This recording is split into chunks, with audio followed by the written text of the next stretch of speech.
It's the Morning Star Drive 117.8. You soaring up with sky, now's the time, don't delay. I'm sitting in my ride and it's time to fly. So let's realign, just listen and fill your mind. Hey guys, how is it going? And welcome to the Morning Star Drive on 117.8.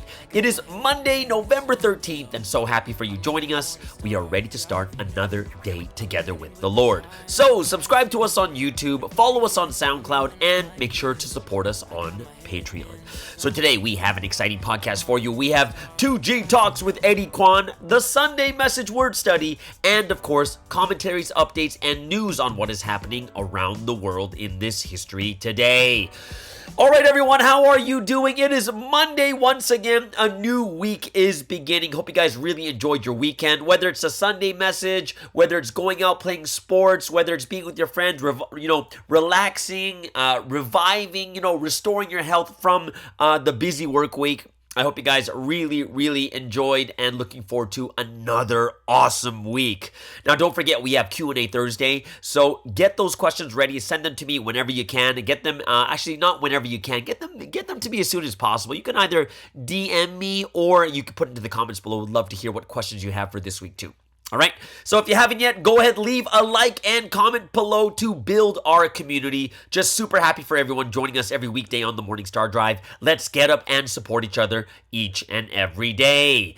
All right, so this week's Sunday message title is Research God, and one can't stand to see something that is not beautiful because it is unpleasant to look at. All right, so great Sunday message. Hope you guys really enjoyed it. I was in Wilmington for my second service over there, and it was graceful.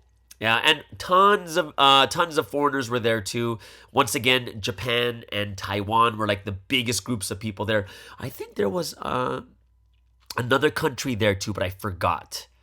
But definitely I was upstairs in the balcony, and it's just packed with Japanese members. And they're coming every weekend, but super happy for that too. I had an awesome weekend too. And for those of you guys who don't know, I did go to Busan. I came back from Busan also. And I did go to that cafe. And if you guys saw my Instagram, Momo's Coffee, I gave it a 9.5 rating. It's really good over there. And even the coffees that I drank, like the latte I had, the bean they used, for me, one thing about coffee is there is high quality coffee. And then, then you'll have your preferences and your taste. Like for me, when it comes to espresso and when it comes to my lattes, I like my beans to be more chocolatey and nutty.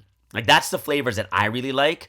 The beans that they used for the latte, because they switch it up every day, I believe, was more of a fruity flavor, right? And it's not bad. It's very, very high quality. But it just wasn't to my liking. But as a preference. But it was very, very good coffee. And yes, thank God, it was medium roast. And they have so many different beans to try. I also was able to, they come in with samples. You pour over samples for people. They just bring them up. And that was really good also. But yeah, I even bought some drip coffee to eat later. And I've already gone through a couple bags of that already. But yeah, it was good. I really enjoyed it. I went to a couple of the cafes over there too. I think I went to 5 cafes in 2 days. That's how crazy it was there. Because, it's a very, very short amount of time.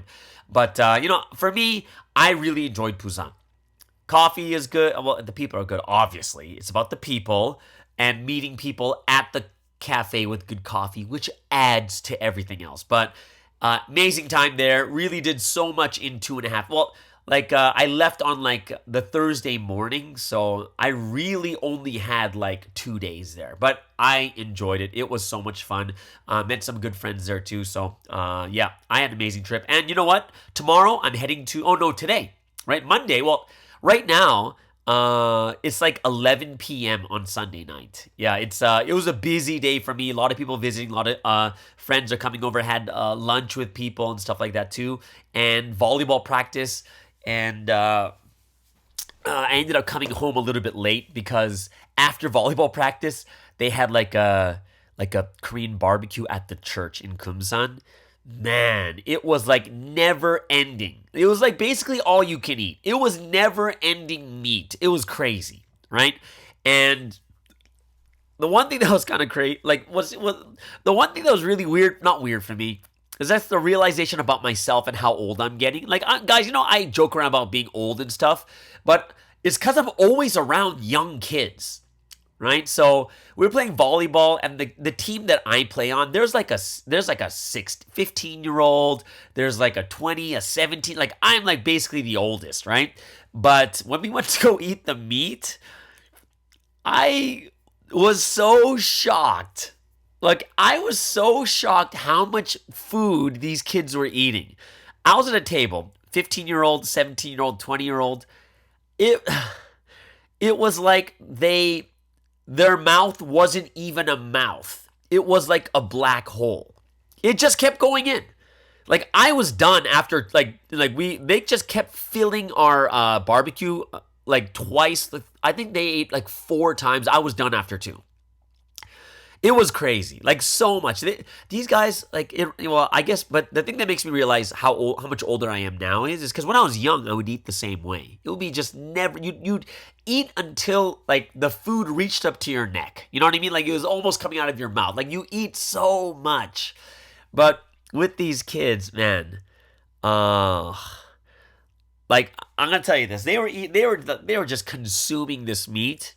It didn't stop, and when I was watching them eat, because I finished after the second round. They went to four or 5 rounds, and they didn't stop. And I looked at them, and I had 2 feelings in my head, like 2 feelings I had watching them. Number one was I was impressed. I was like, wow, like they eat so much food. And then the second feeling I had was like disgust. It's like, how the heck do you eat that much food, kind of thing. So, I was like, man, this is what my parents must have felt like when they're watching me and my brother eat so much. Because me and my brother, we were like, we were both athletes in our school, high school and stuff. He played American football and rugby, ice hockey, and I was like basketball, volleyball, and rugby and stuff like that too. But I was just really impressed and disgusted at the exact same time too. So, yeah, it's quite interesting.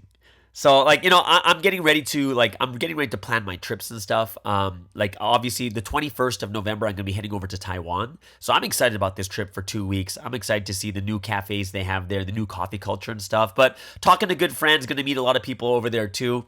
I just feel really blessed with these trips. And then after Taiwan, I think I'll probably head down. I'll probably head down to Malaysia just to chill and relax over there also and meet some friends and, definitely want to, spend 2023 well, evangelize and do stuff like that also.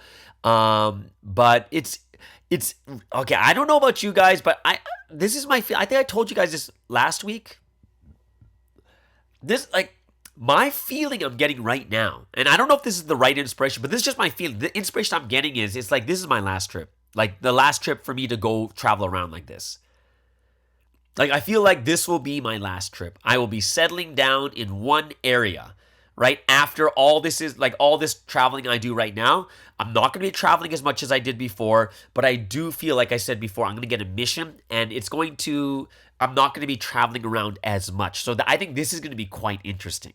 Like this is going to happen. So for me, that's just my feeling. So I'm not saying that, I'm doing one last trip and this is my last trip and I'm not going to hang out. I'm not going to go travel anymore at all. But I just think that my mission is going to keep me in a certain area and I'm not going to be traveling as much as I did before. And even if it was traveling, it would be very short travels, like within the area that I'm in kind of thing. So I don't know if you guys have ever had that feeling, but that's just kind of my feeling right now is like, yeah, I'm going to get my mission and I'm going to be staying in one area probably longer than everywhere else, right? And over the weekend, it was kind of more extreme this weekend than the other 2 weekends I've had here. But one thing that I find very difficult for me in Korea is when they call me pastor, say 목사님, they call you by your title here, right? It's different in Korea compared to other countries. Like, it's almost like when I'm in America and Canada, when they say Pastor Sky, it's like my name. Like, they just kind of say it like my name, right? In Korea, it's like, it's not my name. It's like really a title. It's like, 목사님, You know, it's a little bit different the way they say my title. Oh, Sky Moksanim. Like, it's so, there's like more of a reverence there, like here in Korea. And because I'm more westernized, it's a little bit like, I'm not uncomfortable. It just feels burdened. It feels more weighty. You know, it feels more overwhelming and burdensome. And then the way they treat me is like, oh, 목사님, 네, 목사님. You know, it's because they have like that really formal way of speaking. It's for me, it's awkward. And for me, it's kind of like, it's kind of like burdensome. I don't know. I don't know how to put it.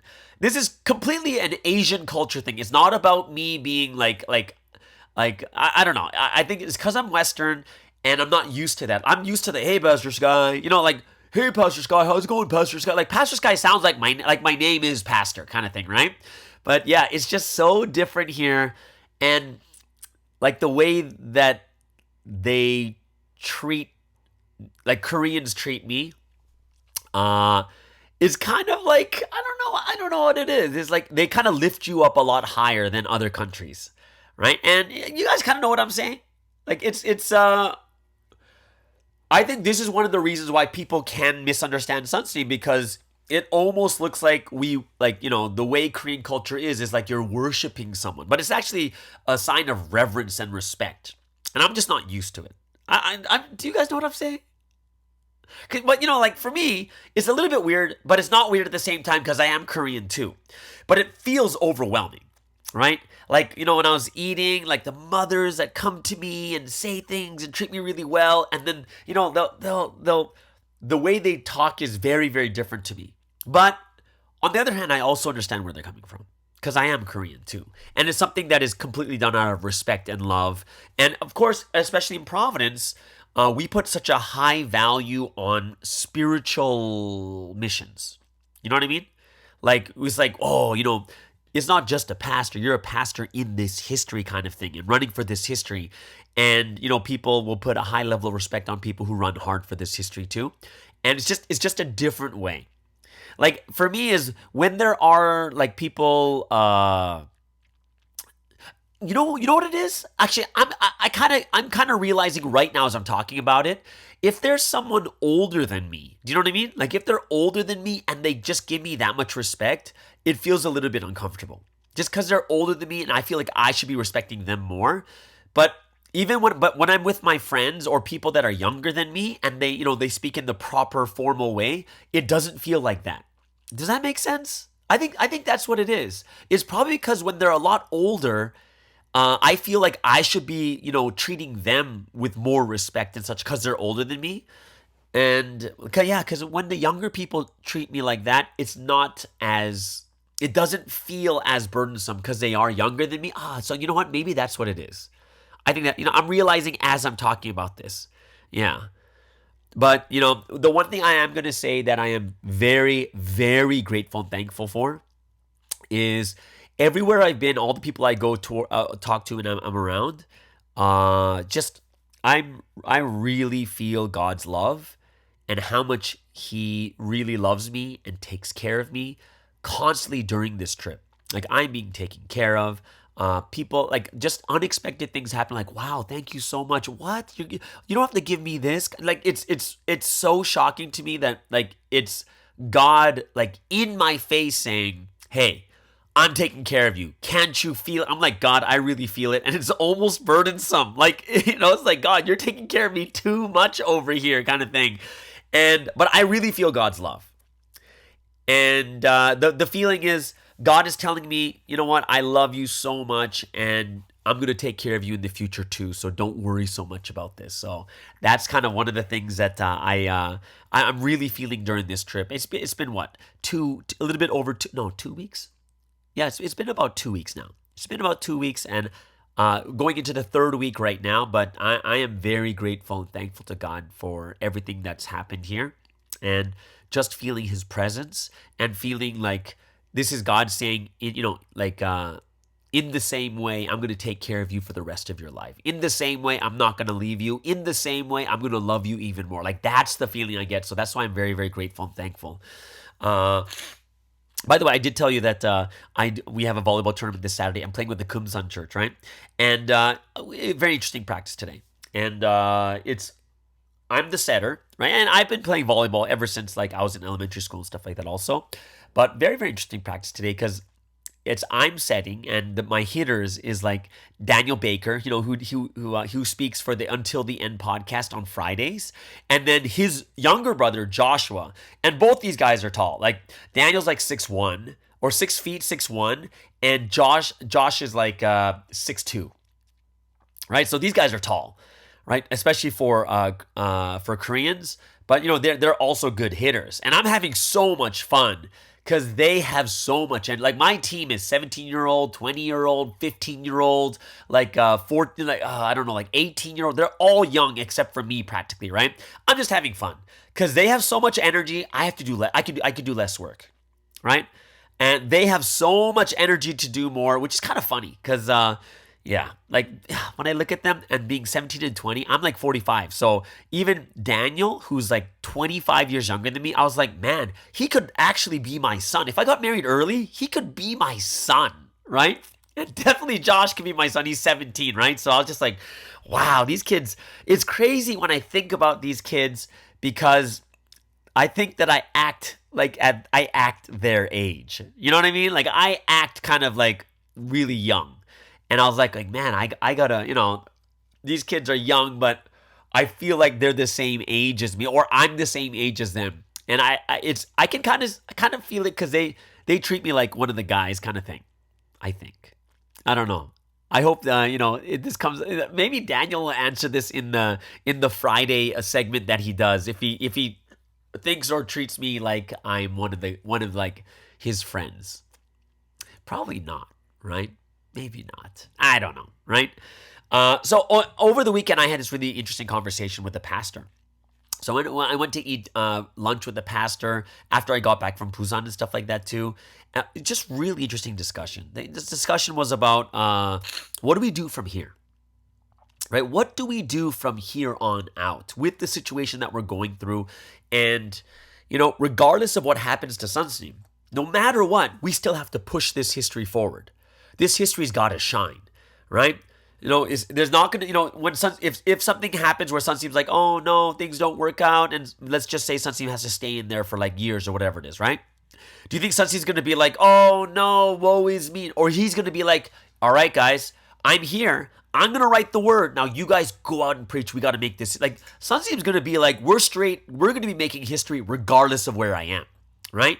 So the topics came out. I was like, what are we going to do and what can we do to make this history shine as individuals?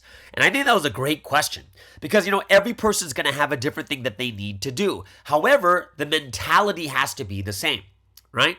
Like we have to have that nothing is going to scare me off. Nothing is going to come against me. Like we're going to be ready to just push through and make sure this history becomes something really, really powerful. So what are we going to do? And that was a big question, right? And okay, so during the conversation, like we're talking about this, it was really deep stuff. And at one point in the conversation, this pastor was talking about something that they realized deeply about 2023. They were so excited about what they realized. They were animated. They were talking about, and you got to realize this Bible verse and this and this.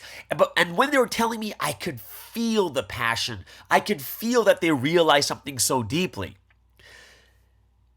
But no matter what this person was saying to me, I couldn't figure, I couldn't actually realize what they were talking about. You know what I mean? Like they're excited. They're talking about but wait, but what did you realize? What did you really realize kind of thing, right? And it was so frustrating because they were so passionate. I was like, I want to understand what this person realized. I really do. They were excited, passionate. They were there. There were gestures moving around. They were talking loud inside the restaurant and everything else. And I just sat there so frustrated, like, man, what did they realize? Like, I can't figure this out. And during the conversation, the Holy Spirit just spoke to me during that conversation. And the Holy Spirit's like, isn't it so frustrating to hear like a powerful realization, but you still can't figure it out? You can't figure out what the person's really trying to say to you. You want to feel it. You know that they realize something deeply, but you can't figure it out. And the answer was, you need to study and raise your level in order to understand what they're saying. You know what I mean? Like I have to raise my level. And study and raise my level. And that was this week's that's the Sunday message. And that was the next day that we got that. So I was just like, oh, that's so true. Because can you imagine that, so many things God wants to share with us, so many deep things he has in his heart. He's ready to just pour out his heart to us. And all we need to do is just listen and understand. But if we don't study the word, if we don't raise our level in prayer, if we don't raise our spirituality, we're just going to see God during the messages like going, oh, and blah, blah, and you feel the power coming in, but you're not really sure exactly what he's saying, right? And that's something I really thought, like, man, we got to raise the level. We have to raise the level as a history, right? So I was sitting there like going, man, that's powerful. That really, really is powerful. And, just like this week's message, we got to study about God, right? And I am going to go more into this when it comes to the Sunday message. But yeah, there's a couple things in the message I was like, oh, this is so true. When the message is saying study God, I had a bunch of ideas that came out too, because during this conversation with the pastor on Saturday, a lot of the things are going, oh, this makes a lot more sense right now too. And I think this is something that we have to realize and understand also. So I was just so frustrated at that point. I'm not sure if you guys have been through that. I was ready to listen and realize, but I couldn't. And I was just like, what's going on? And the answer is, I need to raise my level. It's almost like someone, think about it this way. Imagine someone who's an astrophysicist and has got like a triple PhD or whatever it is, and they're so excited because they realize something about astrophysics, and they talk to a common person and will have no idea what he's talking about. But if we raise our level and start learning about astrophysics and we get our PhD, and then we're going to be like, oh my goodness, that's powerful. Like, that's so deep kind of thing, right? And I think that's kind of the thing that we really got to get ourselves into, is a lot of times people hear the message and then you see someone else listen to the Sunday message and they are so inspired and moved by it, right? You guys have heard, you feel like someone next to you, they're like, oh, amen, oh, amen. And they got tears coming out of their eyes. You're like going, what the heck did they we just listened to the same word, but why are they crying, or why are they so inspired and I'm not, kind of thing, right? And I was like, yeah, we've got to raise our level. And this great message this week's about studying about God. And I hope that it becomes something that all of us realize even more deeply at that level too, right? So that is something that I definitely, I'll talk a lot more about it in the second segment when it comes to the Sunday message word study. New poll came out, guys. So new poll comes out and it's about, what kind of job do you want? What kind of job do you want? And it's not about like, oh, do you want to be an engineer, this or that. It's more about like the type, like the job lifestyle. So the 5 options is, would you want the traditional job, 9 to 5? You're fine with just working a 9 to 5. That's like something you prefer. Would you rather be an entrepreneur, which is very, very difficult, and not many people can actually become entrepreneurs, right? It's a lot of work, a lot of sacrifice and money, right? Would you rather work from home? Or would you want a work that requires you to travel? Or like, would you rather be a digital nomad, right? So those are the 5 different options. Which one suits you the best, right? Which one do you think will suit you the best? It's not about like, oh, I just want to work from home. But I do know that some people, terrible at working from home. Like they need the traditional workspace in order for them to be in work mode, right? There's some people who are just really, really innovative and they have that passion. They can be entrepreneurs. Some people, they work better at home, right? And they'll be more productive there. Some people want to travel, and some people can be a digital nomad and stuff like that too. So that is the poll question for this week. And the reason I'm thinking about this is because of my mission. What kind of mission am I going to have? And I'm thinking to myself, I'm not going to be traveling as much, but I want to see what what kind of job do you guys want for your future too? All right. So yeah, that is segment 1 for today. I hope you guys, a lot of things to think about, a lot of thoughts that came into my heart, my mind, and I hope it's something that you guys can comment on too, right? So before we get to the Sunday Message Word Study, let's get into the first break of the day.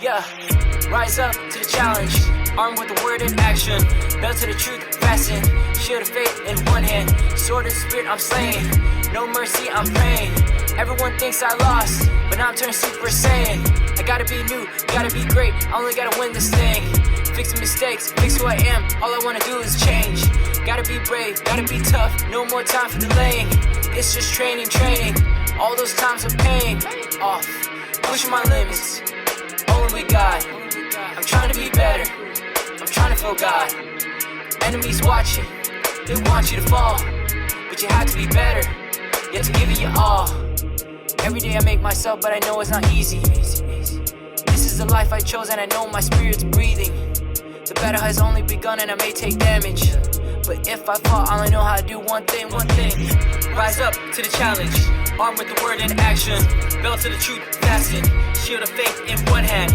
sword of the spirit I'm slaying, no mercy I'm praying, everyone thinks I lost, but now I'm turning Super Saiyan, I'm Goku turning Super Saiyan, I'm charged up, now I'm playing, on the mount like Sinai, I connect with God like Wi-Fi, receive the word, always praying, spiritual path where I'm staying, everyone thinks I lost, but I'm always with him, so you know I'm prevailing, protecting myself from Satan, armed with the truth, now my angels will shoot like, now I'm at my truest form, I'm trying to really be the greatest, the power level can't contain it, my energy is never draining, look how far we have made it, unlocking levels never hesitated, there's no try, you either just do it or don't, so fix your thoughts instead, everybody makes mistakes, just gotta take notes, can afford to do it again, life is so easy, if you just do what is right and just follow what's real, victory comes through skill, gotta stay on course, time to kill.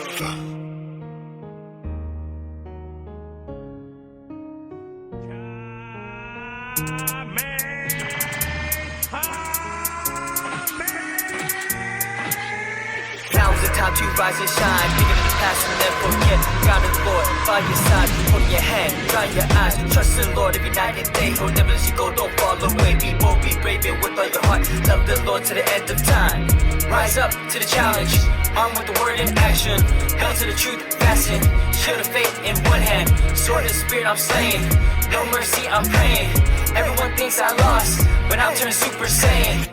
All right, so let's get into today's word study, and every Monday we have the Sunday message word study. Great message this week, 2 titles, Research God and One Can't Stand to See Something That Is Not Beautiful Because It Is Unpleasant to Look At. And yeah, like that second title is like, oh, that's an interesting title. Like if it's not beautiful, you can't stand to look at it. And I was just like, oh, I wonder what this is about. And then when you hear the message, you're like, oh, okay, I got it. Then I know what it's talking about. So let's get first into part 1, right? So the first part of the message is about something not beautiful is not pleasing to look at, right? And the first video kind of gives us the ultimate example, which is Wolmyeongdong. And when the Ambition Masterpiece was first being made, Sunsee's first idea had was like 7 steps of like 7 concrete steps. So it would kind of be like what do you call it? Like, you know, the stands where you're at like a soccer game and you're watching it from the field and stuff like that too. And yeah, like it sounds very practical, especially when you watch the video. It's like, of course, we didn't have enough money. Like we had no money, we didn't have the skills or the resources, whatever it was, and that's why we wanted these really, really ugly concrete steps. But then God's like, dude, that's gonna be ugly. And then he showed Sunsea the real design, right? Something that is beautiful, mysterious, and magnificent. And the one thing that the one thing that we have to see, the way God does things, like look at the universe, look at the world. Like at a magnified scale, it was done over billions of years. The reason why it's valuable, the reason why it's something mysterious and so amazing and great, because it's something that took a lot of time. And even when you miniaturize it to other things, like do things that take more time, are they better, right? Or more quality? Like think about food, the difference between fast food and slow food.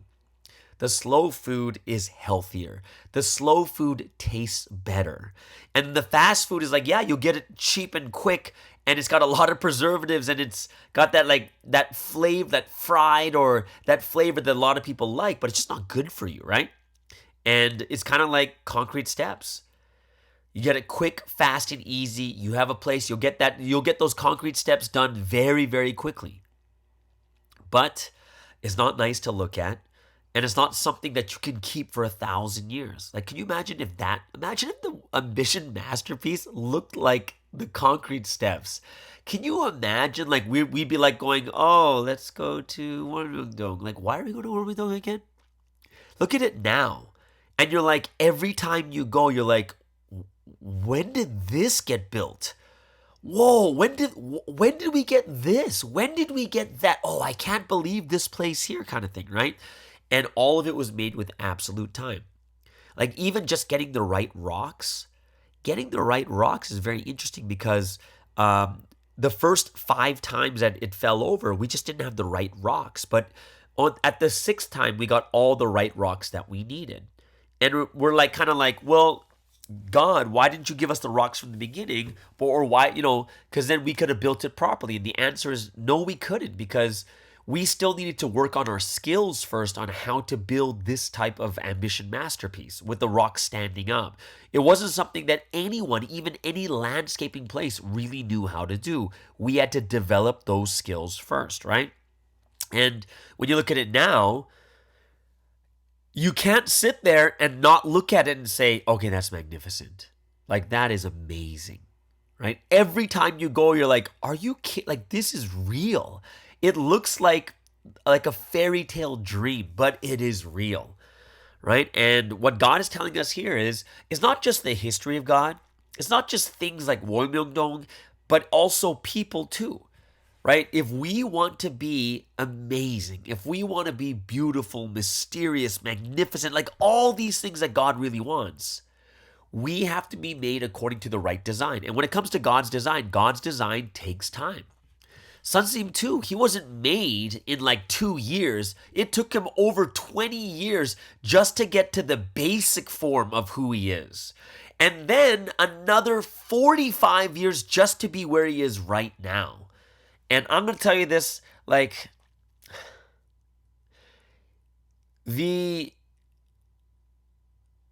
how amazing he is. Like, how incredible he is. Like, he is incredible. Like, what he goes through right now, and yet his mind is still focused on God. Like, it's kind of like what Jesus was like at the beginning compared to 3 years later. Like, he was getting better, more spiritual, more in love, more in tune with God, trying to figure out what God's will is, as history is moving. And all we know is like sometimes we just get what the next step is. And what is God's plan? We may not get the full plan. God might not be saying to us, oh, this is eventually what you're going to be like. Like, how many of us really know what we're going to be? Even when I first came to Providence, I didn't even become a missionary until like 5 years into this history. God didn't sit there and say, oh yeah, I want you to train for the next 4.5, 5 years so that you could be a missionary for the next 8, 9 years.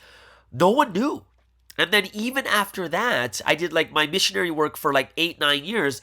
God wasn't sitting there saying that, okay, your missionary work is leading you to do this, right? Your missionary work is leading you to learn in the Lord's church for 5 years, get the rapture done, and then go and become a head. Like, there's no plan there that God is telling me 3, 4 steps ahead. He's not even telling me 2 steps ahead. He's just telling me this is the will right now. And this is how we are being made according to God's will. And a lot of times, God's will, we're not going to know the full picture until much, much later. And I think this is one of the things that Sunseam said was, imagine if God told Sunseam what his mission was already. Can you imagine how scared he would be, or how much he wouldn't even want to do it because it's just too burdensome? And we have to understand is like, this is what our faith is supposed to be like. What kind of faith is it? Our life and our faith, if we're going to do it according to God's design, we take it step by step. Step by step.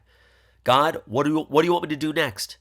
Right? Do we know what God's going to prepare us for? Absolutely not. Do we know why God makes us do certain things? Absolutely not. We don't. We don't know why God tells us to do something. All we know is, which is the best thing, is that is the will of God. That's the will of God, right? And if as long as we know it's the will, we don't need to know about the very, very end. We just need to know about what we need to do right now. And I think that sometimes we can get caught up into things and we can get discouraged when we're thinking only about that one moment, right? That one thing. And if we only think about that, that's where a lot of the problems occur, right? And I think that's something that we really have to think about each and every day. Like, that's for me too, is like, sometimes we want to jump the gun. Sometimes we want to think too far ahead into the future. But God's like, no, no, no, no, no. This is my plan. And you're like, but God, the ambition masterpiece just fell over. Make it again. It fell over. And can you imagine every time you're like, wait, is this supposed to be God's will? Make it again. But God, didn't you say that last time? Like, God, why would it fall over? Why would you want me to do it again? Like, why don't you just let it work from the very first beginning? And God's like, no. It doesn't work like that. It doesn't work like that. And that's something we really, really have to think about, right? So I hope that as all of us too, as individuals, want to become people beautiful so that, it's not something where you're like, oh, I don't want to see, we don't like to see things that are not beautiful, right?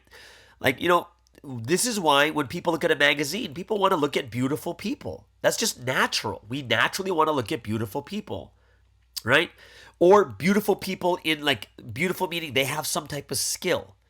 So I hope it's something that we will be not unsightly to God, but we will make ourselves according to God's will, and we'll be someone that God's like, oh, this is someone I want to meet every day.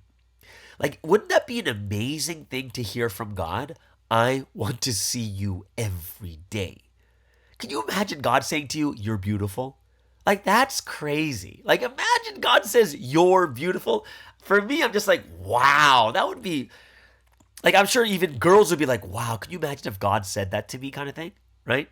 So, obviously we know that this message went a little bit more deeply when it comes to things that are, what was it? It was something not beautiful is not pleasant to look at.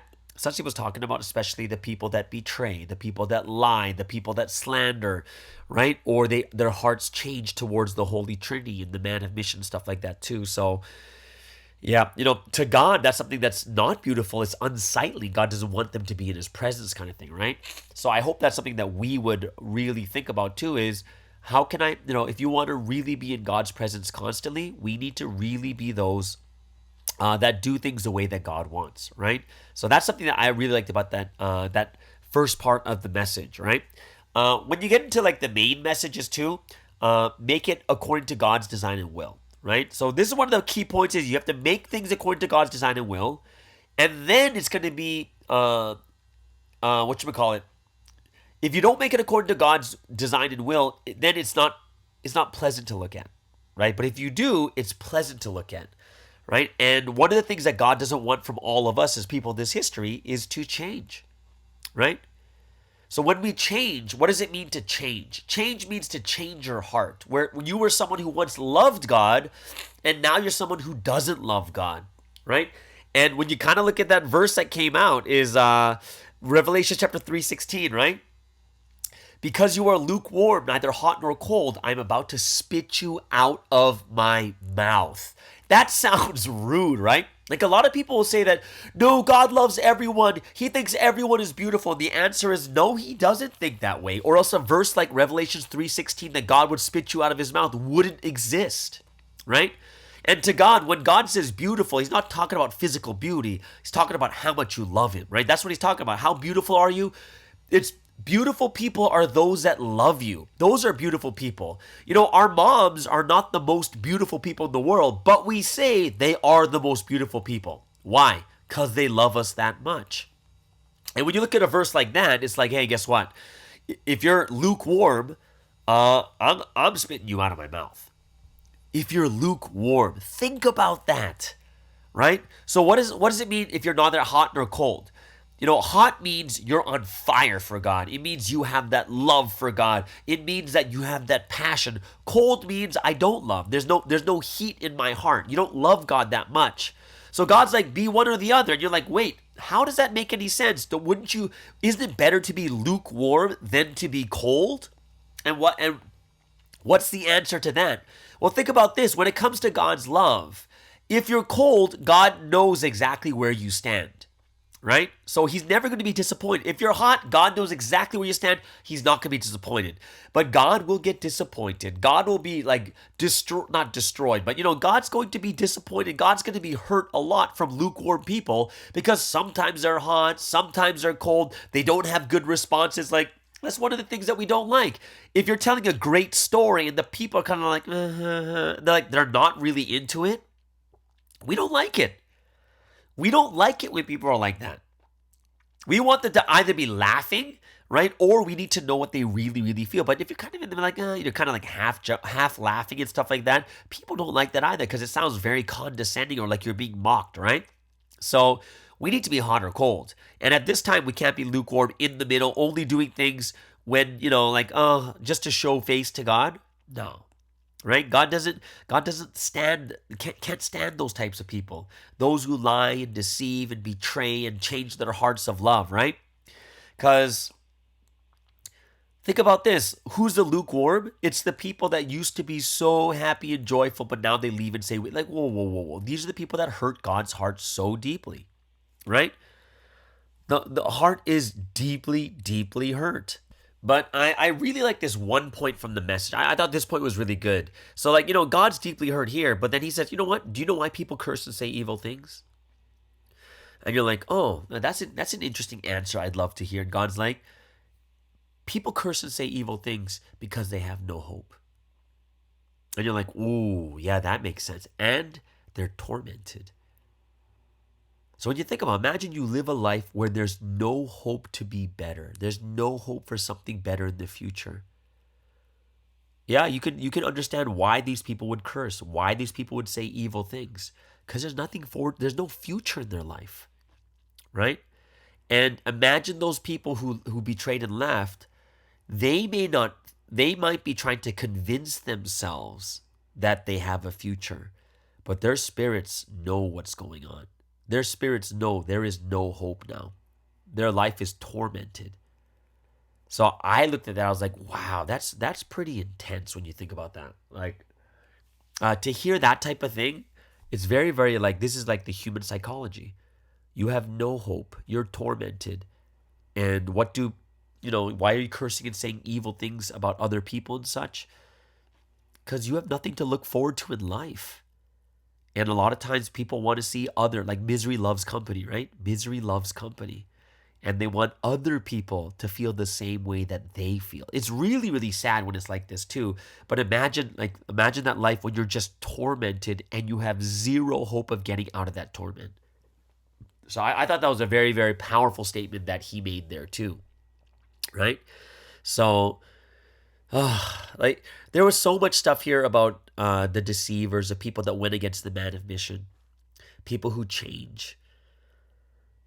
And this is like, and you can hear Sunseem's pleading heart. And when Sunseem said that one sentence, he's like, people are changing, people are betraying God, they're lying, deceiving. And then Sunseem says, this is why I pray deeply and ask, please don't let them change. Ugh. When Sunseem said that, he's pleading with God, praying deeply, God, please don't let them change. Because he knows where they're going. He knows how bad it gets. And that was like, wow, like that's heartbreaking. Like that's Sunseem's prayer. Like I wouldn't even think to pray that prayer. Please don't let them change. Mine is more like, oh God, repay them according to what they've done. But Sunseem's like, don't let them change. It's different, just a different level of thinking. The second big point that I really like, well, of course, is the main point of the message is research or study God. Right? And there was like these 7 things that he realized. And I was just like, wow, like these are like proverbs. And this is kind of like the situation where I was talking to that pastor on Saturday and they're just so excited. They realize something so deep, but when you're listening to it, you just can't realize. And because of that, it's just so much more frustrating. I'm just like, wow, like I want to realize. And this is why we need to study, right? If you don't study, you won't reach that level. If you don't study, you don't pray about something, you don't look into God more, you don't look into these proverbs more, we sit there in that situation like, what does this mean? And we kind of just overlook these 7 deep things that Sunsim realized, right? And the first one was when you study, you will gain knowledge of God's deep secrets and also judgment. And when I was thinking about this one, I was like, oh, that's interesting. God's deep secret. Like, what deep secrets? What judgments? And the interesting thing is, this is actually what everyone's thinking about right now. How is this judgment going to happen this year? What is this deep secret about 2023? Like, this is something that everyone thinks about. And he's like, yeah, when you study, you're going to gain that knowledge. These deep secrets about 2023. These deep secrets about the judgment that's going to happen. What kind of judgment? Is it spiritual, physical? Is it both, or whatever these things, right? The deep secrets of how we're going to be blessed. All these things are going to come out, but we need to study. We got to study it, right?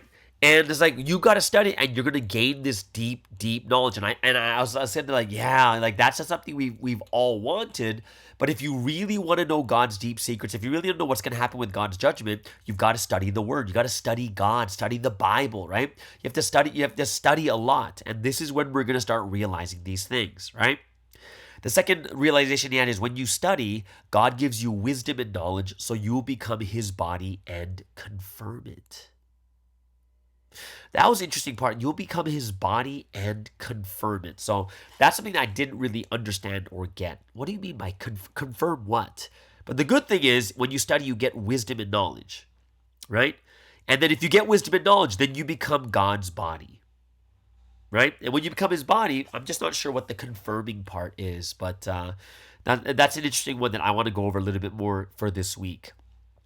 Third one is when you study and gain perfect knowledge, you will come to know that God is a completely different being than what you thought. That's deep and interesting, right? So God told me, ask me. So I studied while continually asking Him. When you study, you will know. Therefore, you will triumph even over something you would have lost in life. If you study and know God's deep things, now that you know, God is on the side of the ones who know. He will let you know that the wicked and deniers will be destroyed at the appointed time. Interesting, right? Study. Why do you need to study about God? Perfect knowledge, right? But I like this first point is you're going to know that God is completely different than what you thought. And this is something that I noticed about Sunseam too. Like I talked about this before also, but there's some times where people have committed sins like the fall, and people are like so angry. Oh, I can't believe you committed the fall. And when they report this to Sunseam, bring this person in front of Sunseam treats them so well. Different than what we thought. Like we would think to ourselves, oh, Sunseam's going to rebuke you. Oh, you're in so much trouble, right? Don't you remember like kids do that with like, oh, you're in trouble. Dad's going to kill you.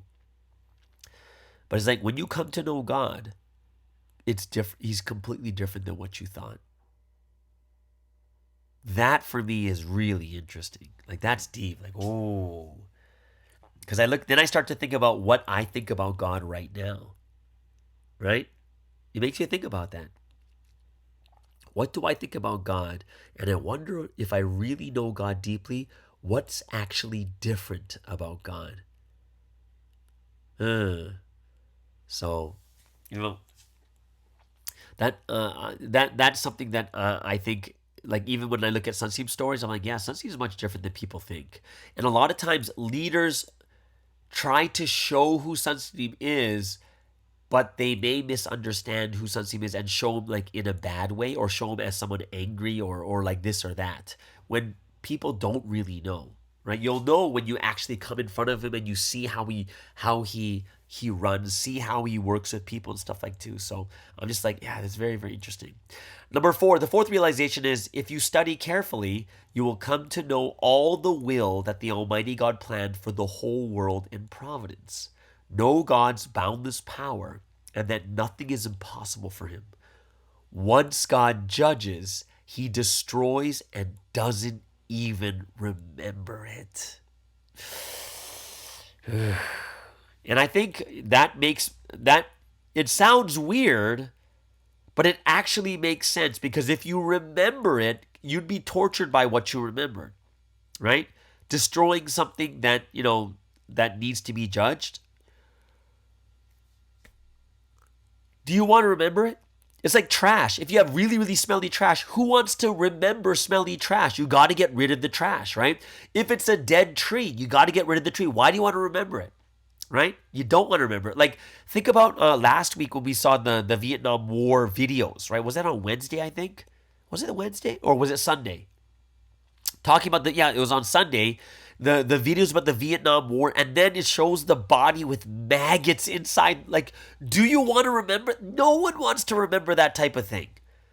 It makes more sense. Once God judges, he destroys and doesn't even remember it, and that is the best way. No one wants to constantly be remembering something like that, right? The fifth realization, when you study, you will gain knowledge of deep secrets regarding God's love. Know just how fearsome God's absolute authority and control are, and know the absolute deeds of God, right? And when it's talking about these types of things, it is kind of it's a little bit foreign to you. Like, wow, like fearsome of God's absolute authority. Like, that's how deeply you need to know God's authority and his control, right? And it makes you feel like, if I really want to know God's deep secrets, why would God give deep secrets to someone who doesn't really care? Why would God give his deep secrets to someone who's not searching that deeply? It's almost like you need to be so engrossed in God, right? And learning about God that God, like, that's the type of person I think God would want to tell his deep secrets to. Doesn't that make sense? For us too, we don't want to give secrets to someone who's not interested or half interested. We want to tell secrets to someone who is deeply in love with us and just, that wants to know everything about our life. So I was like, that's a very, very interesting point. I feel like we have to be really, really engrossed in it, right? So the second part to this realization, number 5, is even though he has told us about it until now, some neglected it even after hearing it. As a result, they were all repaid according to their deeds. And this kind of sounds like it's going back to the people who betrayed and changed their hearts, because they don't know God's absolute authority. They don't know how much God is in control. And instead, they repaid God. They forgot everything that God did for them. And now they're just doing whatever they want, and God is going to repay them according to their deeds. So that was kind of scary. The sixth realization is God created all things in heaven and earth. So if you study God, you will know the things that God reveals to people about all creation in heaven and earth. And I think this is a very important one that makes me think about, some people are just this is bad. This is a bad way of putting it. But if you're only thinking about the words of God, there's a problem with that. Because sometimes we're not the ones researching deeply enough, like let's say in astronomy or science or certain areas, that we don't know how amazing the words of God are. You know what I mean? Like, we have answers. The word has answers, but sometimes we just can't figure out what that answer is because we don't know enough about that subject. But you'll have someone who's like a microbiologist. You'll have someone who's an astronomist or a rocket scientist or whatever it is. And they know their subject so deeply that when they hear somebody say something, they'll be like, this is crazy. Like, they'll realize them, which also tells a lot about us, right? If we want to know about God, like the heaven and the earth, we have to study the word, study God. But one thing I do think that we have to understand is we also have to study certain subjects, like study about God's heaven and earth. Study about nature too, because this is when you realize even more deeply about rocks, deeply about trees. Where, when something gets too into trees and rocks, like people who don't know, we're just confused. We're stumped, like, why is he talking so much about rocks? We need to know more about God. And sometimes to know more about God, we need to know about his creation. Study his creation. Study rocks. Study trees. Study like animals and plants and insects and mammals or whatever it is. And this is where we're going to know how great the words of God really, really are. Right? So that's something that I thought about too, is we got to start studying. Like, that's one of the reasons why we're in school. School is not secular. Like the stuff we learn when it comes to like science and math and these things, these are different parts of God. Mathematics is God. Science is God, right? And we need to know that these are important things too. So I hope it's something like when we listen to these words, like, yeah, it's going to really, really change our lives if we can study the words, have more word studies, or study more about certain subjects too. Then the message goes on to, like, don't just study about God, study about Jesus, study about the man of mission, right? We got to study about them too, the saviors that came. And, we have to be those that understand is God is working through the ones that he sent. So if you betray the person that is sent, you're betraying God, right? So let's study about God. Let's study about the Holy Trinity. Let's study about Jesus. Let's study about the man and mission that is sent. Let's not just study about them. We have to treat them properly, right? And, like the last thing we want is to be judged or like spit out of God's mouth. You know what I mean? So, yeah, a lot of different things here. I liked how the message talked about King Nico, that God works through anyone. Like God works the one that he needs. And this made me think a little bit more deep because King Nico is the enemy, right? He's someone that, was an enemy of Israel. He was Egypt, right? They enslaved them for 400 years. But Nico was the one that God sent who had the mission. But it's Josiah that didn't listen and he died. And this is why we really, studying about conflict and ignorance allows us to realize, like, oh, we do need to study about, about how God works. We got to study. God works through who is the person who is able. God works through the country that is able. They may not even be a Christian country, but it's the one that can do the job, fulfill the will that God wants. And that's something that we have to think about is sometimes, like one thing it made me think about is we can't be so judgmental of people. Like, how could God work through someone so evil like this? Because think about it, there are times we make mistakes. There are times we sin. There are times we sin and we get on the pulpit. There's times we sin and we lecture. There's times that we mispreach on. There's so many things like that. But God still uses us. And that's why we have no reason to judge other people or why God would use a certain person. If we were skilled enough or we had the capability, then God would use us, right? And that's something that we have to think about. Then they had that crazy video, all the advancements in the world, whether it's medical, architecture, science, cars, TV, food, clothing. And it's all about, hey, if you want advancements in the world with just these things, you got to study and research. But in the same way, if you want to advance in salvation, if you want to advance in your faith, you got to study and research about God, right? And this is why Providence is the way it is today. Because why? Because Sunsi researched and studied God so deeply. He asked all the questions. And this is why we're at this level right now. And this is why we are advancing. And this is why we're developing, right? So that's something that I looked at. I was like, yeah, that makes total sense. Total sense. Another big point was like believing and following the person God sent for the time period, right? And this is when God's will actually gets fulfilled. This is when it's fulfilled and not shattered. It's when you believe and follow the one that God sent, right? So, Jesus says, like, if your relationship with the one that I have sent is shattered, then your relationship with me is shattered. So think about this, guys. This makes sense now as in, what about the people who are in Providence and then they leave? Right? And then they think to themselves, oh, I can just go back to Jesus. But what does Jesus say? Hey, if your relationship with the person I sent is shattered, your relationship with me is shattered. And a lot of people think that, oh, it's just like, oh, no, it's normal. Like, I could just go back to the old faith or whatever it is. Jesus is like, no. Jesus and God too. It's shattered. If you know the person God sent and then you shatter that relationship, then your relationship with me and God is shattered too. That's how crazy it is. And I was like, that answers a lot of questions there too.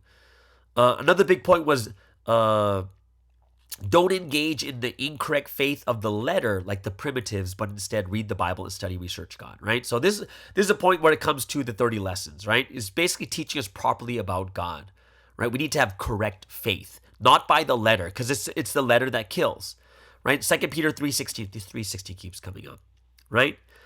Right? So, it says that he writes the same way in all his, talk about Paul, all his letters, speaking in them of these matters. His letters contain some things that are hard to understand, which ignorant and unstable people distort, and they do, as they do the other scriptures, to their own destruction, which is literal faith, right?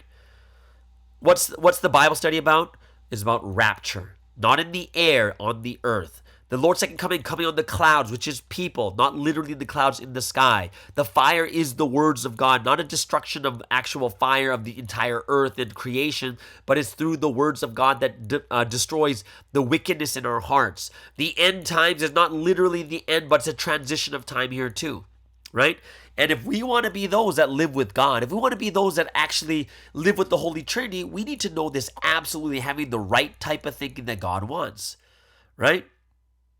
We have to be the ones that study the Bible, study God, study Jesus, right? This is when we don't get disappointed. This is when we don't betray God too. We have to hear the proper words taught, right? And we have to, we have to be with the one who has been sent, and we have to live talking and loving God each and every day, right? The another big point was value what I taught you. So when something is studied and then taught to you, you have to realize the value. So what is the value of something that is studied and taught? Which means that we're not just realizing what we're hearing from their lips, but we have to realize the value because it took time, effort, energy, right? Sacrifice in order to receive what has been researched, right? And especially when it comes to when it comes to God, the thing, when we learn about God, is God just throwing things free at Sunstream? And the answer is no. It takes time, takes effort, takes a lot of love, took a lot of suffering too. And that's why we have to understand why these words are valuable, not just the word itself, but what it took to receive those words. And we're not going to be able to realize the value until we understand what it took to get it, right? So this is when we're going to understand how, this is when we're going to really, really understand well about Jesus and Jesus' coming. And we know well. Why? Because we learned properly. The moment people don't know, what happens? They live in this ignorant state, right? And they kind of live in this primitive time. They stay behind. They're left behind. Those rapture. There's only those that are in Christ will be taken up, and the rest are left behind. And if we don't study about God, we end up suffering all this misfortune because of the ignorance. So I hope that it's going to be the same with us here in Providence, right? Let's not listen to the sermon in a superficial way. Let's study it. This is from God, the Holy Spirit, the Holy Son. It's from Jesus. And it's not only them just teaching us stuff, we're constantly hearing how it's fulfilled. Oh my gosh, this was fulfilled. Wow, this was fulfilled. That's so crazy. We have to realize this, right? So I hope that we can live the proper lives of faith. And we'll keep living, right? We'll live the proper life of faith and keep advancing forward. Go to the golden city. It doesn't really matter how long you live in Providence. I've been in Providence 25 years, but that doesn't mean that I realize the word better than other people. It just means that I've been here longer, and actually, technically, I should be realizing deeper if I did things properly, right? If someone who's been in Providence for 1 year is realizing properly, and then someone realizes after 10 years doing things properly, the person 10 years should be 9 years ahead of the other person. That's just natural. That's just normal, right? But it's unnatural if you've been in this history for 30 years and you don't know and you didn't realize. That's unnatural. It's unnatural for someone to be in Providence for 10, 20 years and not have a better prayer life than someone who's been here for 1 year. Do you know what I mean? We should be getting better and better and better, right? And then, of course, we got into Sunseem's new songs. And, it's very, very clear now. Hey, focus on the new songs. 1,700 songs, right? Do things at the right time. And all the old songs that were there from KJS and stuff, they're all blown away, right? So, as Sunseem said, songs are the fruit of the lips. This is very poetic. Songs are the fruit of the lips. right?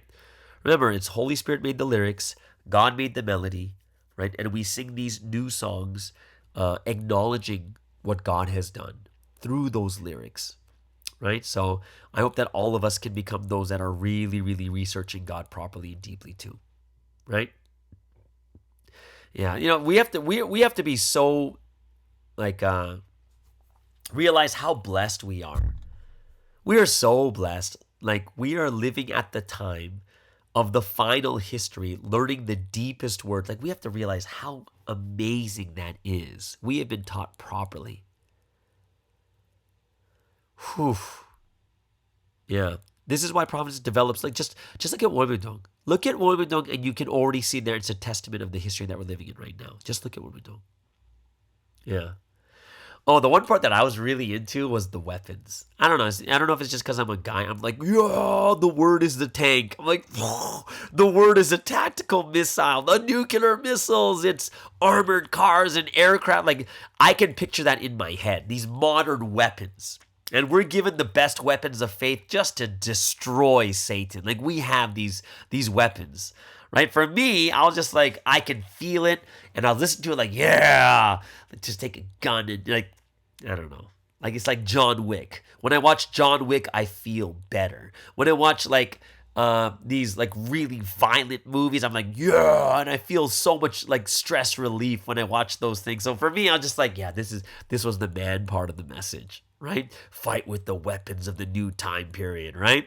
Like what kind of weapons were they?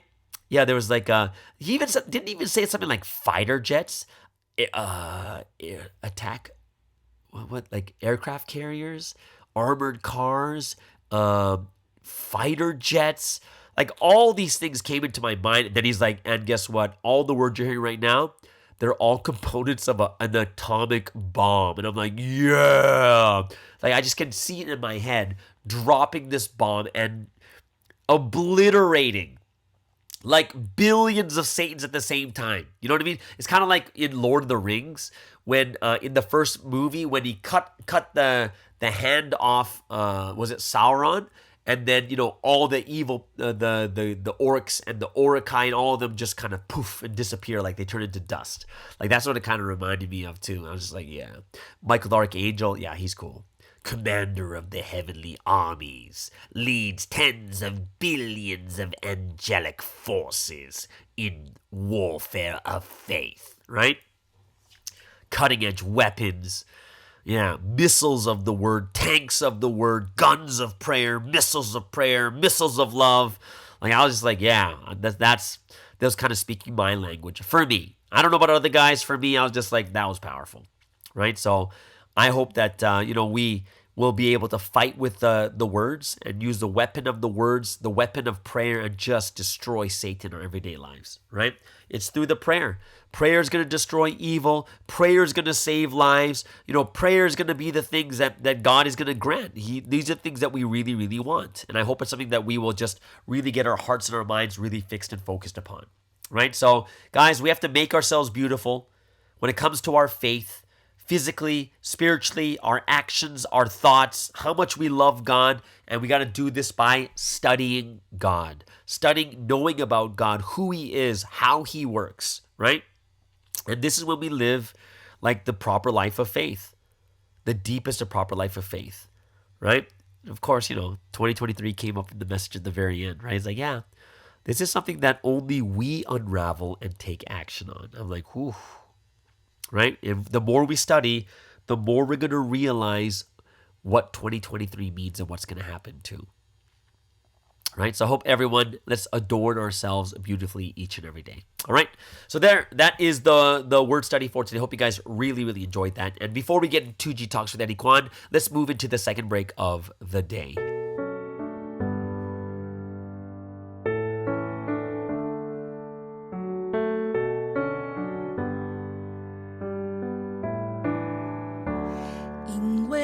先向我展现出真实内心，我已经下定决心跟随你走到底，因为你先向我展现出绝对信心，我已经下定决心跟随你走到底。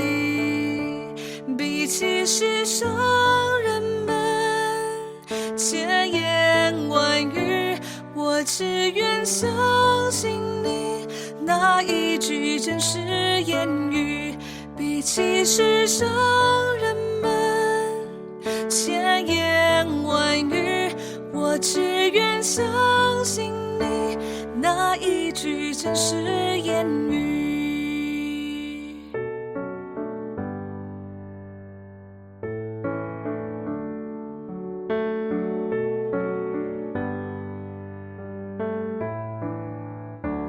因为你先让我看见无限希望，我已经下定决心跟随你走到底。因为你先让我看见永恒爱情，我已经下定决心与你相爱到永久。比起世上人们千言万语，我只愿相信你那一句真实言语。比起世上人们千言万语，我只愿相信你那一句真实言语。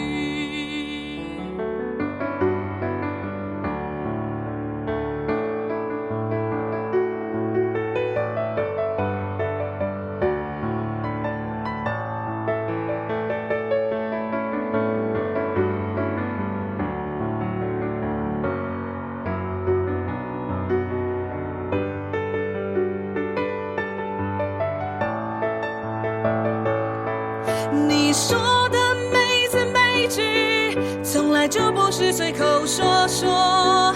我已看见，都了解，也感受，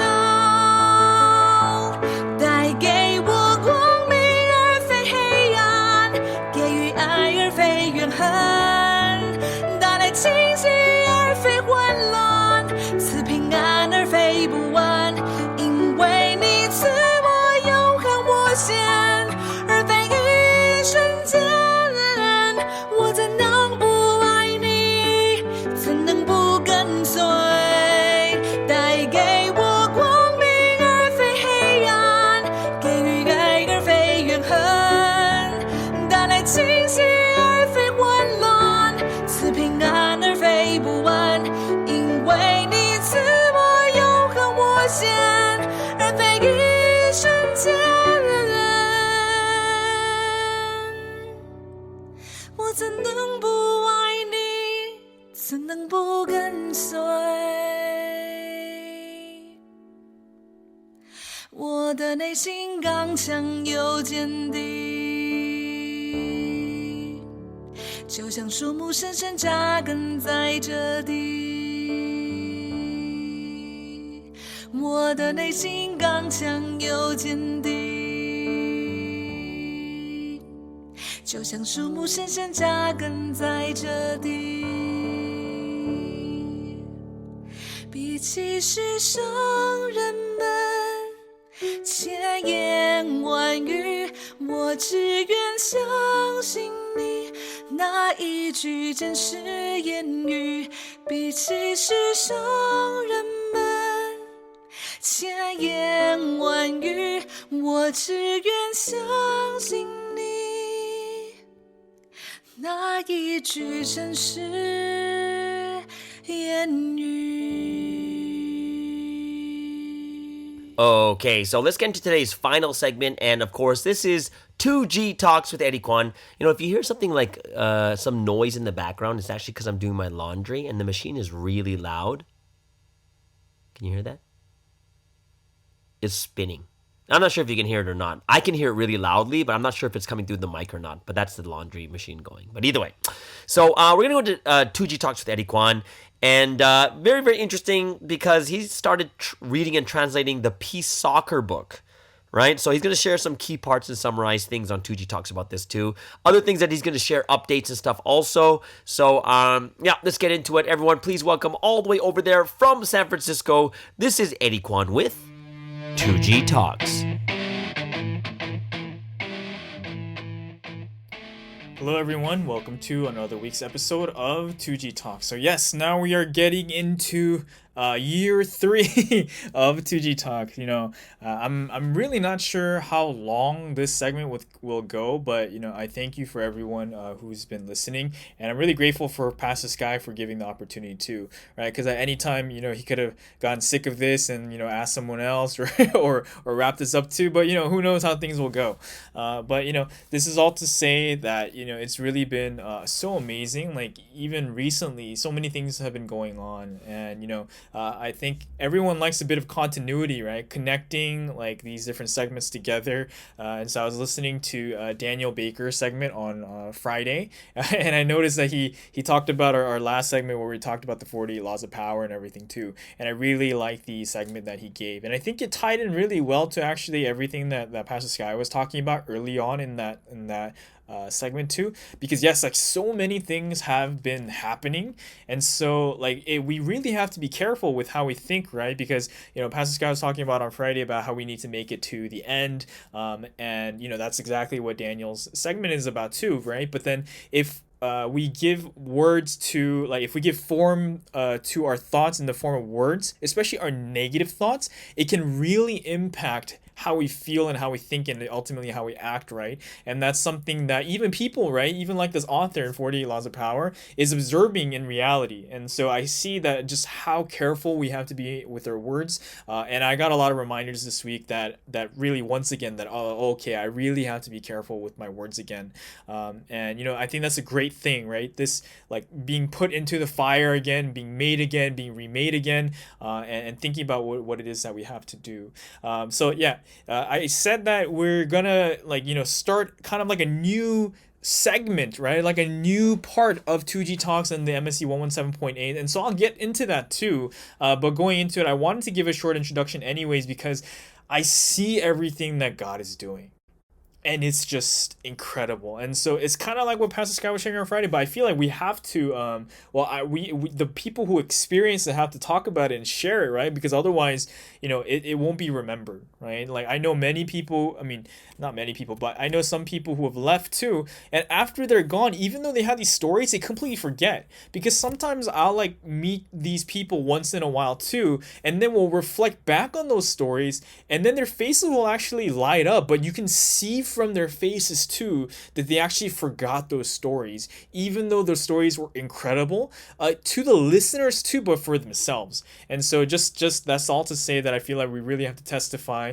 because so many things are happening right now actually that I think are really good too. Like the things that are happening, like for me here in San Francisco, like all of a sudden there's like all of these lives that are learning, like really they just came out of nowhere, right? So there's like all of these guys and some female newcomers who are all learning too, and then like just really out of nowhere it came to a point where I had to teach too, right? And then like this was actually such a good thing for me, all things considered, because it's really made me engage with the word a lot more. And one other thing that Pastor Scott talked about on Friday was like, it's even like something, right? Like in the message that we've been getting, it's like going back to the basics, right? Going back to the fundamentals. And I realized that this is something that we really needed. Like I was listening to a sermon from it was like a lecture from the Warmyongdong Church. And one of the things that this lecturer was talking about how is like people are being excited by the 30 principles again, right? Because he was giving this lecture that pieced together a couple of the different lessons, and he was like, people are excited. And he said that what this showed for him is that we need to go back to the fundamentals, like we need to go back to it too. So all of a sudden, the fact that there's all of these lives learning is making me have to go back and look at everything, right? Look at the scriptures that go with the lessons, and then I'm like having to I actually, it's funny, right? Because a pastor who left, before they left, like one of the things that they gave me was this book of lecture charts, right? Something in his original book of lecture charts, right? That he had someone draw up, and I'm going through that entire lecture charts because it's in Korean, and I'm sure there's like English version available. If you have that compiled, actually, please reach out to me and send that to me, because I'm literally going through page by page and looking at the charts and like looking up the scriptures that are written in Korean, and then then like there's sometimes an excerpt, so then I'm like looking at the excerpts and like translating everything as I'm going. So it's a lot of work, but I'm also very grateful that I get to engage with it. But seeing it was like, wow, like seeing things, things that I knew but have forgotten, and some things that I didn't even know, that I didn't know clearly, that now that like by using the tools, right, that something has taught us, by like splitting, by like miniaturizing and magnifying, by like looking at history as being a recurring thing, like we're looking at all of these lessons, and it's teaching me something very clearly too. And so I just wanted to share that, right, that all of these things are happening, right, and it's kind of like, in a way, it's kind of forcing me to engage with the word and with the things that we need to do right now, that each of us actually need to do. So even today too, like all of a sudden, like there came, like I wasn't even planning on doing anything today except translating the things that I'm doing and into what the next part of this segment will be. But then all of a sudden, like I got calls saying that there might be a couple newcomers who need to be taught, and like asked if I could do it. So I'm not sure if that'll happen yet, but it really happened in the matter of a couple minutes, like within the last hour and a half. So I wanted to give that update, and hopefully that hopefully things will start to happen like that within your life and within your church. And like I'm really glad that Pastor Sky is in Korea too, and he's able to give us insight into the things that are happening across the pond, right? And like it's in the Holy Land, and it's really great to hear the things that are happening with all of these leaders over there too, that the things that they actually went through, but that they overcame and that they are able to learn through. So with that being said, we'll move directly into today's segment, and this will be the first of these kind of segments, and it will be delving into something named written works.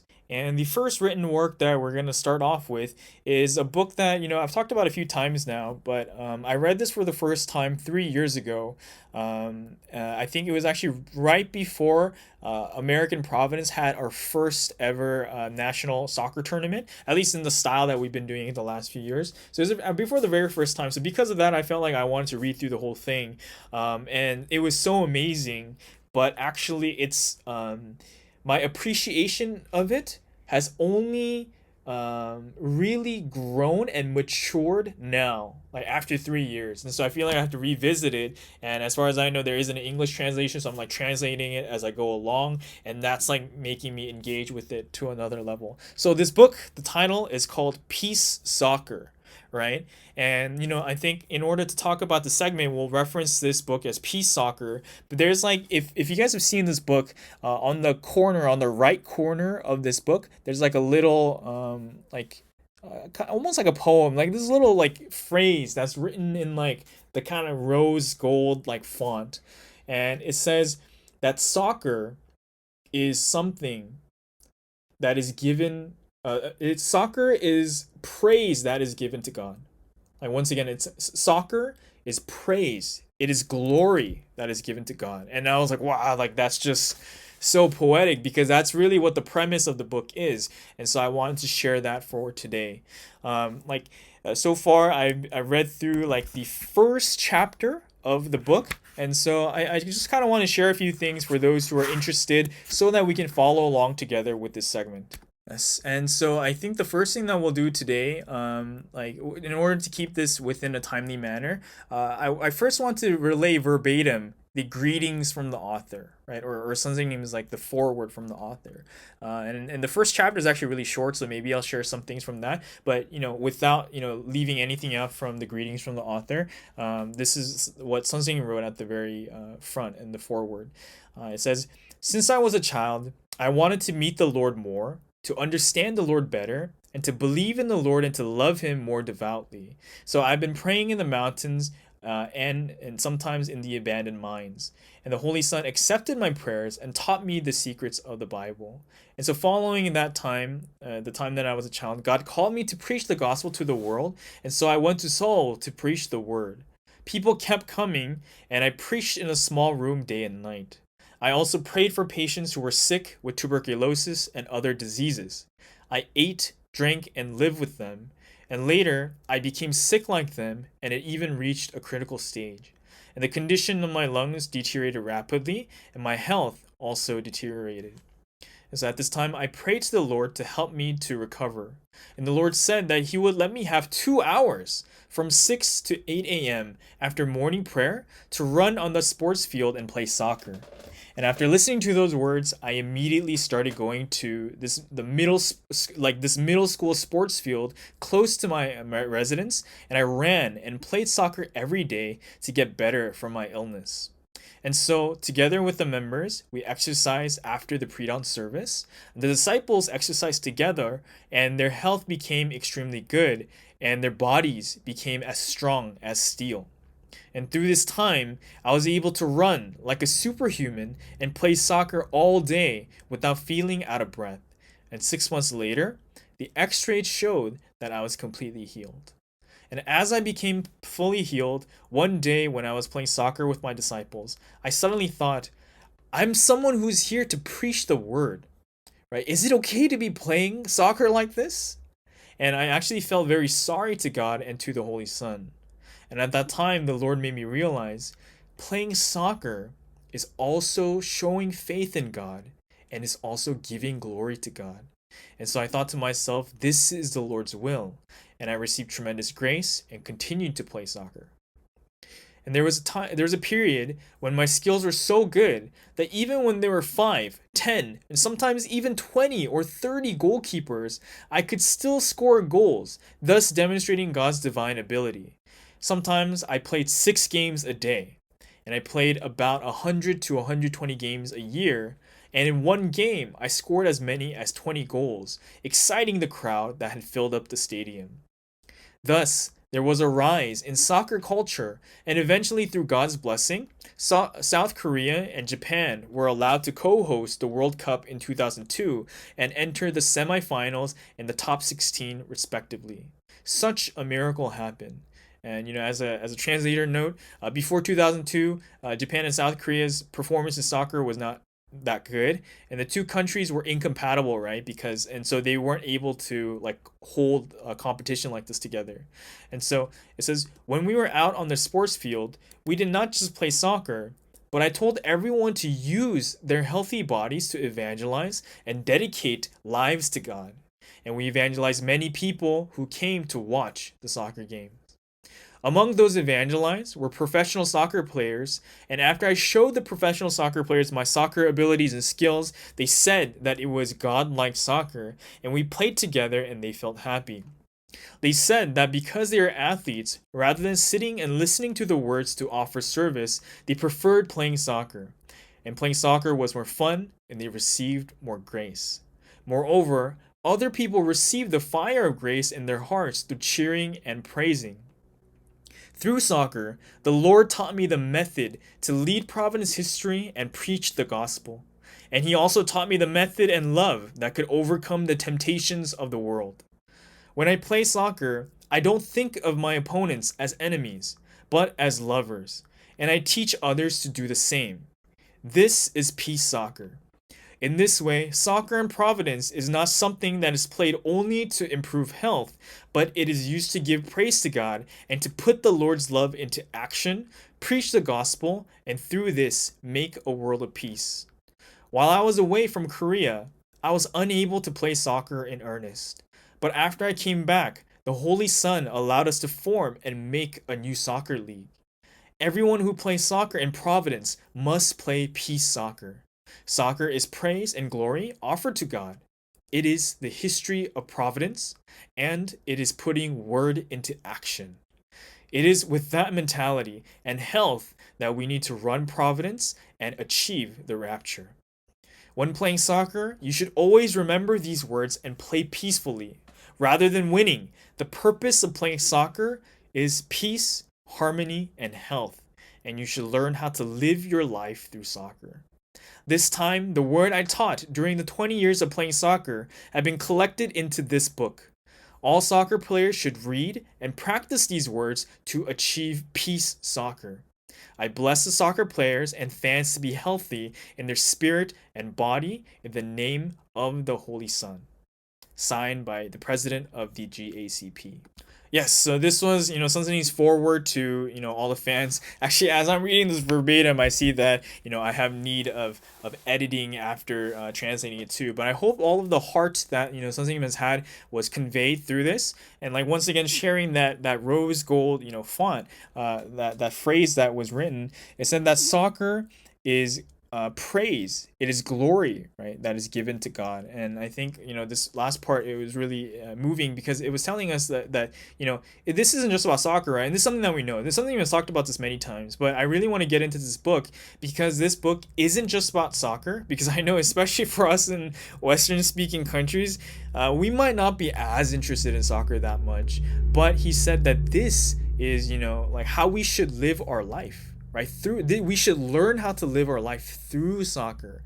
And everything that Sunsunny has talked about in like 20 years before this book was written about this sport, and about how is this praise, how is this glory offered to God, is captured into this book. And so as we get into this new project, I'll keep trying to improve both the translation, and not just that, in kind of pinpointing out some key points and some really good ideas, and presenting it to the listeners in a way that would really capture your guys' hearts. So with this, I'll conclude today's episode of 2G Talks, and we'll see you guys next week to get directly into the first chapter and the first part of the Peace Soccer book.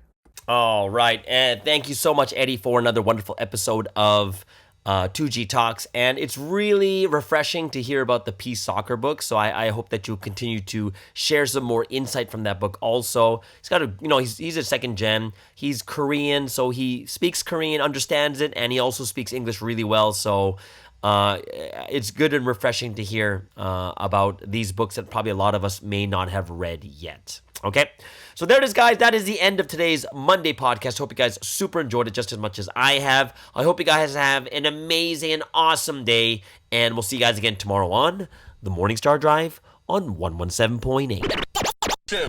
It's the Morning Star Drive 117.8. You soaring up with sky, now's the time, don't delay. I'm sitting in my ride and it's time to fly. So let's realign, just listen and fill your mind. I'm burning with desire and the passion. Nobody can stop me when I'm like this. I got my head in the zone, I'm on the Morning Star Drive, I'm burning with desire and the passion. Nobody can stop me when I'm like this. I got my head in the zone, I'm on the Morning Star Drive,